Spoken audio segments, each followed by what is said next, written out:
Welcome to another episode of the Schiller Hamilton podcast. I'm Derek Harper, one of the attorneys here in the firm, and I'm joined by Trenton Chantemerle, who is our video specialist, or video marketing specialist, rather.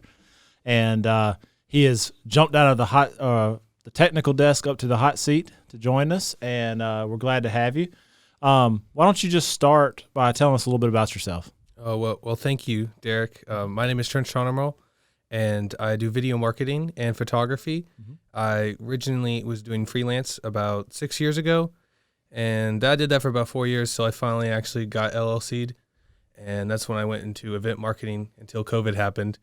All the events basically went away, so I kind of shifted more towards service-based marketing with social media. Okay. And, well, how did you end up with us? It's a kind of a funny story, actually. I have known Joel for quite some time. He was a part of my fraternity in my campus at Winthrop, Theta Sigma. It was a Pi Kappa Alpha fraternity. And so I had met him through a few alumni groups, and he was good friends with one of my close friends, Matt Snyder. Okay. And he had needed a video for a case, basically a memorial service, and I put that together for him, and we ended up working really well together. And he brought me in to kind of sit down and see if there's any other more work that he needed, and we felt like there were some steps that we could take to kind of help push the firm a little bit further. Okay. And he felt like he wanted to bring it on. Specifically, the podcast studio was one of the big things that we talked about that actually kind of brought me on. Okay. Since you brought up the podcast, why are we kind of in this podcast format? Podcasting is kind of funny. It's taken over a lot of what blogs used to be, especially in the 2010s.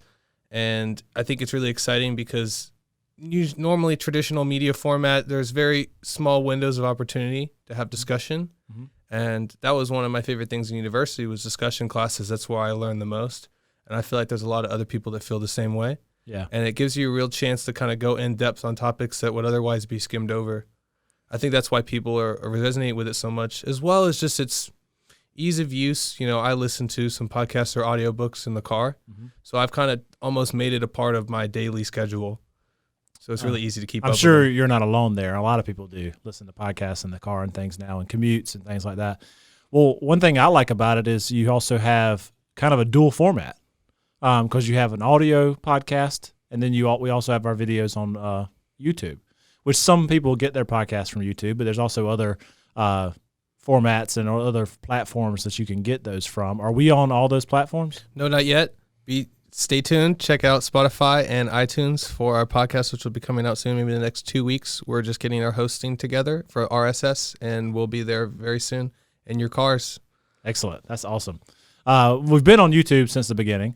But other than just the podcast and setting up technically, our podcast studio and everything like that, what are some other things that you kind of do for us, or kind of just give us a rundown of what you do for the firm?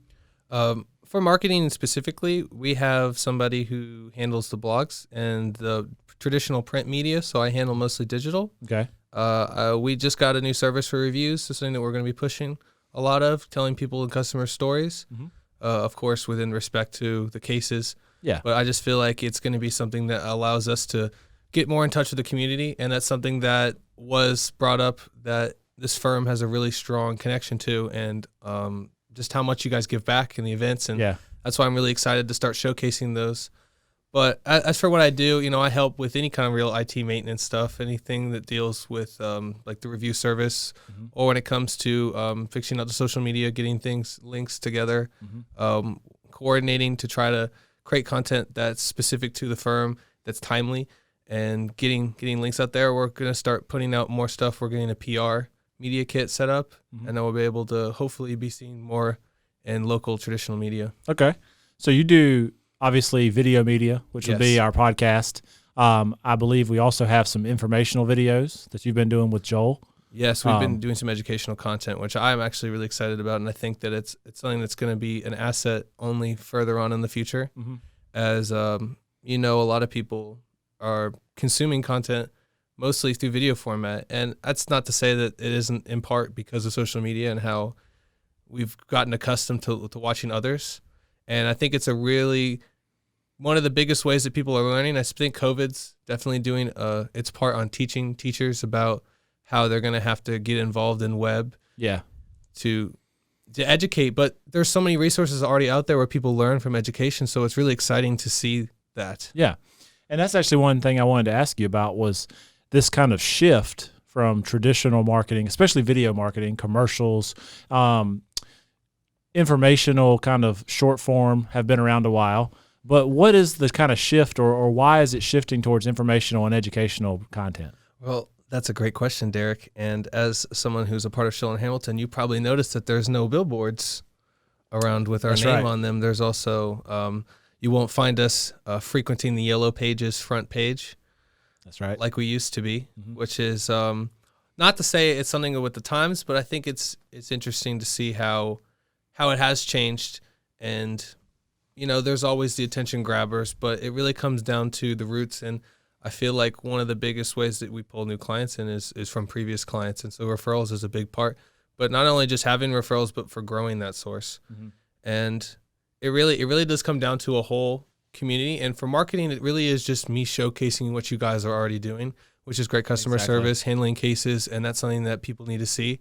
And I'm moving more towards documentation style because I feel like that's easy for you guys to get out what you want people to be aware of. But also, there's not really many people that are kind of going out and speaking it in layman's terms because there's really nobody who's not selling something. Very few times are people actually like giving information, education, and trying to help people. And so when you do that, you become almost like a fountain, like a source of knowledge. You become reputable. And that just transfers when somebody learns something from you guys, they're going to think back to when they have a problem. Who did I learn that from? Yeah. That's most often the person they're going to go to. Yeah. And educational content is not anything new in marketing. I mean, especially in the legal marketing, blog posts and other, print media has been around for a long time. But you're right. A lot of blogs and a lot of websites, law firm websites, are really just, here's a little itty bitty information dangled out in front of you. Call us to set up a consultation for more. And I really like what we've been doing to get information out there that we think is critical for someone to know whether they hire us or not. It's just good base knowledge within our field for people to kind of consume and kind of learn about themselves. Well, this kind of marketing strategy isn't new, I would say. I mean, Warren Buffett's company was the one who kind of coined it, where they went into the newspaper and they basically sat down and explained people how to get into stocks and how to trade, and that if they wanted any more information that they should reach out to them. And they were getting probably like 30 inquiries from newspaper articles, and that one got 5,000. Wow. And they kind of grew their business off of that whole model.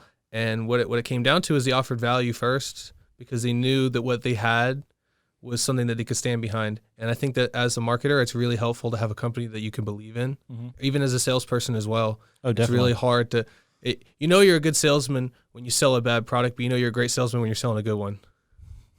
That's a good way to say it.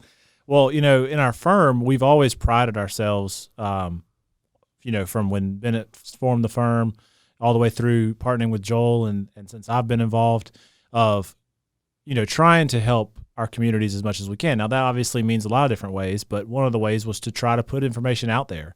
Even when we were doing blog posts, we wanted our blogs to be informational, not free advice, but plenty of information out there for people in case they need it.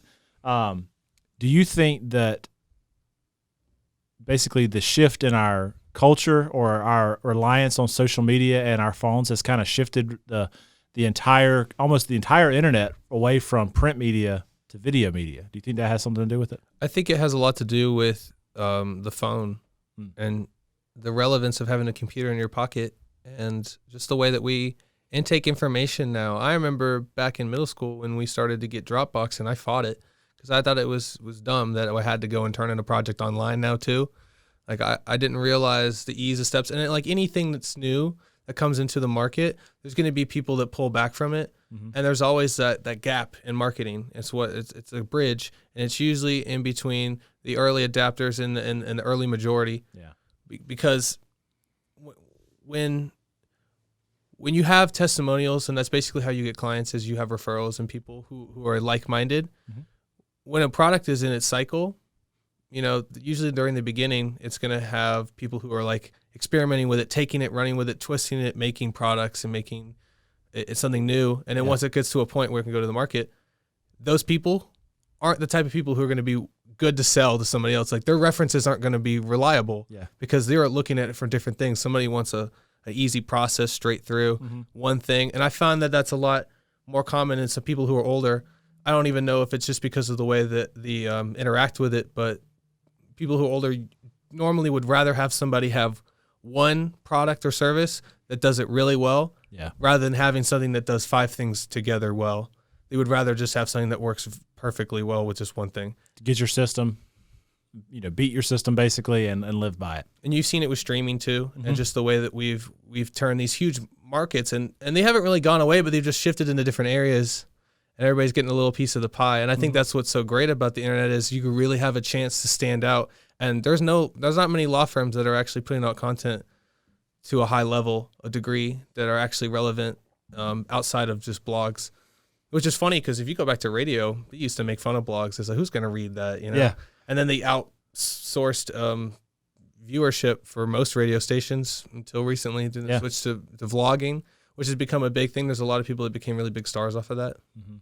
It's just kind of crazy to see. And I have to say, you kind of dated yourself a little bit, or at least I dated myself when you're talking about Dropbox in middle school.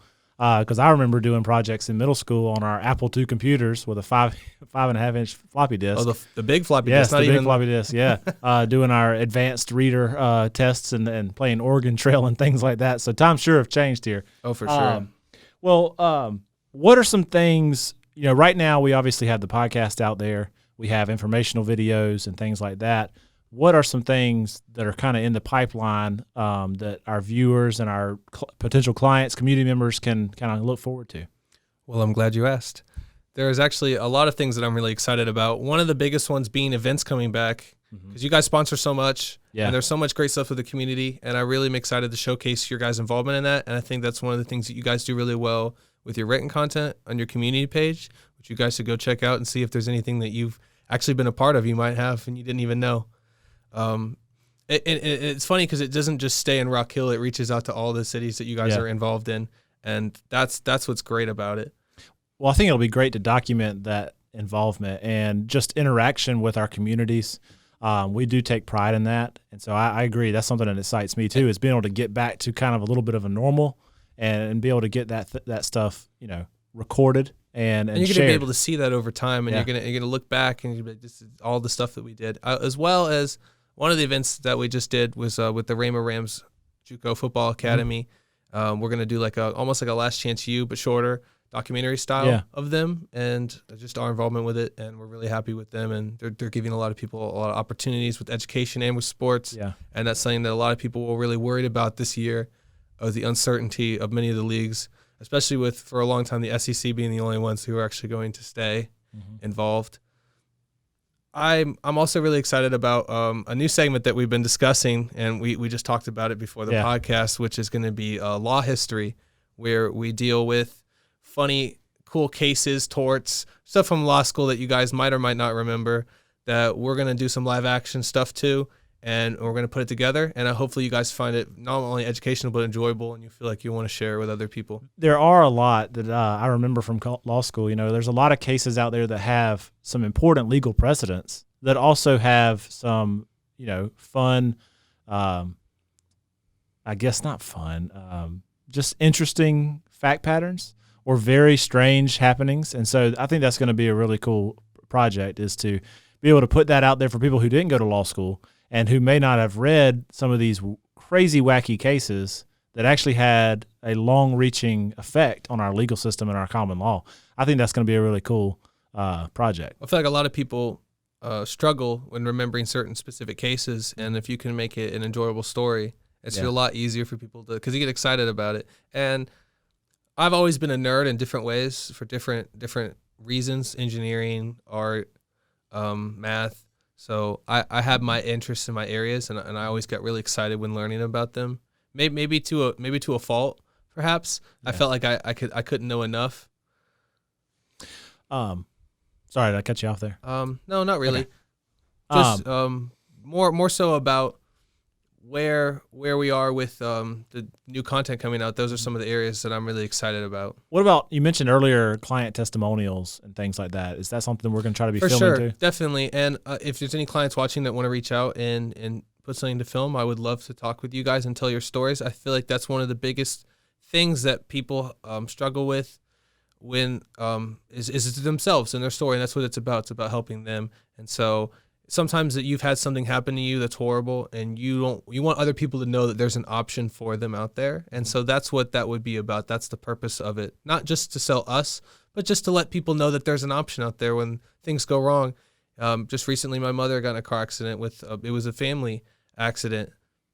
She didn't realize, with the same insurance company, that she had any options at all. So there was arguments about liability.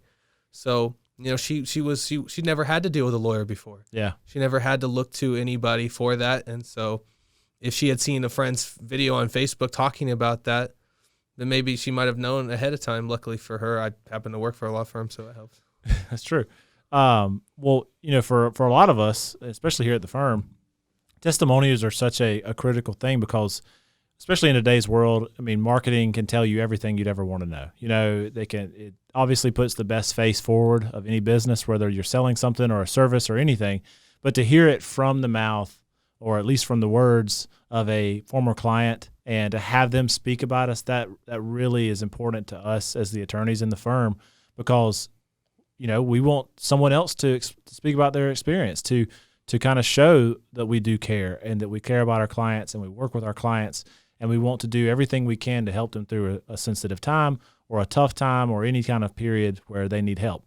And I think that's going to be really critical to be able to have that in a video format to go even further above, to see, one, that these accidents and some of these claims, especially in accident claims, really do affect people and put them into the worst period of their life. And that if we can do anything to help get them through that in any way and represent them and preserve their rights and things, I think that's going to be fantastic to see in a video format for our community and our potential clients and everything. So,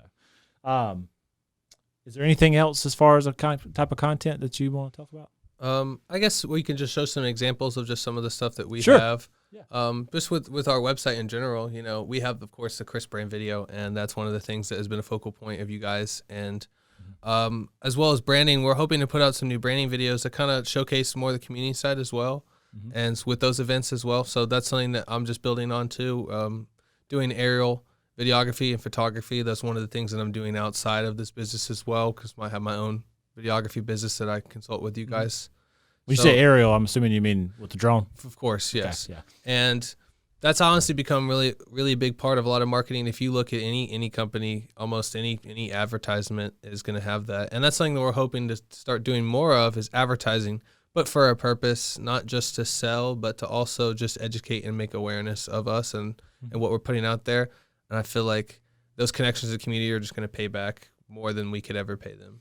Well, while you have this up, why don't you kind of show anybody who's watching here some of the different ways that they can interact with us, or if someone's listening on Spotify in the future or Apple, Of course. They can figure out how to find our video content as well as some of our social media pages and things like that. Definitely. And that's one of the great things about it, is we're kind of putting our content into different areas. Of course, we host most of our videos on YouTube, but we're also starting to host them on Facebook as well.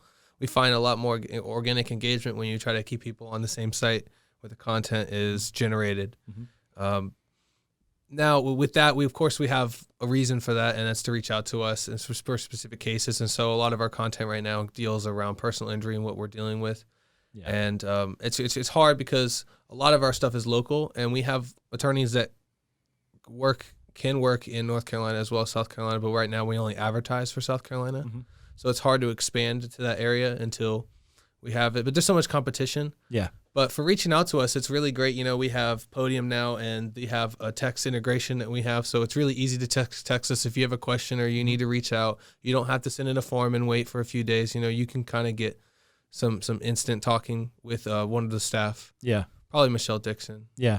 Which we've been trying to implement as much technology into our firm as long as we can, as much as we can for a while. And anything we can do to make things easier, whether that be from communication during your case to reaching out to us to get your question answered or to retain us or anything like that, we're trying to make that as easy and as seamless of an interaction as we can with the clients. And, technology plays a big part of that. Definitely. And technology is changing, and so is the content that we're going to be doing as well. Understand. A lot of it is testing it, and I feel like we're starting to get to a point where we can kind of have a more consistent posting schedule, and that's what we've been working on. Mm-hmm. Not only just because it helps people when they're looking for information to know that there's something that's going to be coming, building consistency in that, but also just trying new things and seeing it. Like we'd recently just tried a new format from the FAQs being from an educational solo standpoint to a discussion based, which we feel like will give more information for which they're actually looking for rather than just a surface answer, which they could go and find on like an Instagram page or it's the medium that allows us to be more in depth, and I feel like it'd be a disservice to not use that. Yeah. So it's going to be constantly evolving. As the times hopefully change, hopefully not too bad. Yeah. That means that things aren't working well, but it's we also are going to be flexible. As a marketer, I think one of the biggest things that you can teach one of your clients is understanding numbers. And understanding that, tracking the wrong numbers can be just as bad as not tracking them at all. Oh, yeah. And there's a such thing as a vanity measurement where it's like maybe your total users, like in the grand scheme of things, that's not really that helpful. I would focus on like new users or conversions or, whatever your goals are. And everyone's goals are different. So it's important to understand that content has different goals. And so when you want to generalize it into, well, what is this all about? Well, you're trying to fix multiple problems in different ways. Yeah. And so we can be flexible. Let's put it that way. Not necessarily our content be flexible. We can be flexible to put out what we need to put out. Definitely. Yeah. And I'm hoping that it evolves into sometimes a more informal way, because that can sometimes be more educational than in a formal setting, because you feel like, maybe it could even be a discussion that you had, of course, something that's not confidential. But, interactions, the way that you handle court cases, or if you go into trial or a hearing, the way that, the interactions you could have. Maybe you have something that was interesting that came out of the court case. You record something real quick just talking about it, and we could put it to some footage that we have and hopefully relate to somebody. Oh, yeah. That's the whole goal here, is to reach out to the communities. But law is funny. Law is a little hidden gem that people only remember when it comes to knock on their door. Usually people don't think about their lawyer till they need them. Exactly. And, while you have this up, why don't you, so people may stumble upon our videos, say on Facebook, in the news feed. So you're on YouTube right now, so you can obviously show some of our playlists. We have some playlists, and stuff. And so that's when we're going to just be jumping to. So hopefully soon, once we get some video testimonials, we're going to be adding our testimonial page to that. And that's something you'll be able to find on the website as well. Okay. I find that, a video testimonial, I can actually see the emotion of the client and understand their pain points, and I feel like that's really what it comes down to is getting to them what was the worst part about this and how we help them through it. Exactly. And then on Facebook, do we have certain playlists of things like that? We're starting that playlist. We're starting education, and we're starting the podcast, because that's the only consistent video content that we have at the moment until events come back. And then with community and testimonial, those are going to be our main four ways. And then from events, we're kind of do one-offs as well. So if we have any mixers or anything that deals with like a community meeting, or maybe something important of a law that's changed for like South Carolina Department of Transportation that we want to bring to effect. I don't know if you guys are involved in any of the board hearings for that. So those are some kinds of things that we can be that knowledge source. Yeah. We want people to be able to come to us if they need to know something. Definitely. And know that if we can't do it, we're going to help point them in the right direction. Definitely. That's going to be one of the biggest pushes that we have. So somebody can find our videos on Facebook, obviously. Of course, and they're hosted there now, so you can find it in our video library. We originally had it off of links to YouTube, but we're starting to update that backlog now, so everything will be found on both platforms. Okay, excellent. We're very mobile friendly now, which is exciting. Well, before we head out, what are you most excited about that you're working on right now? Most excited? Probably the football video. Football video? The documentary. I think it's going to be really great. We got a lot of amazing coaches, and I think they have a lot to give. I'm just excited to see how involved we are in the community, even in a time like this. So I can only imagine what it's going to be like in the next 6 months, and just to be able to showcase that for people who don't get to see it. I agree. I would watch a full series of a documentary about the Rama football team. I'm betting on it. They're such a great organization, and they're doing such a great thing. And unfortunately, there's so many excellent athletes that get passed over in between high school and college, who really could have the opportunity to play in college and possibly even professionally. And, for, something maybe have gone wrong in their life or something have gone wrong educationally or any reason why, for some reason, they either had a gap and didn't end up enrolling in college immediately or something. And I really do feel like, especially in kind of the current history of Rock Hill and its kind of status as Football City, USA, it's really great to see that organization doing what they do here in Rock Hill. And not to get too much into the tragedy that occurred a few years ago, but the way that team and the people in it and the coaches and everyone who supports it and the whole community as a whole rallying behind that team has just been fantastic to see. It's an amazing rebound from a playing team to an academy. It's interesting to see the change and how that might have actually helped them reach more people, especially with how many people coming outside of the local area. Oh, yeah. Well, Trent, I appreciate you coming in. I appreciate you, Derek. It was nice discussing your role here in Schiller and Hamilton with us. And for everyone listening and watching, this has been another episode of the Schiller and Hamilton podcast. Please stay tuned to our next video or next episode, and we'll see you then. Thanks. Thank you very much. Yeah, that's pretty good. That was about 30 minutes. That's perfect. Good job. That worked out.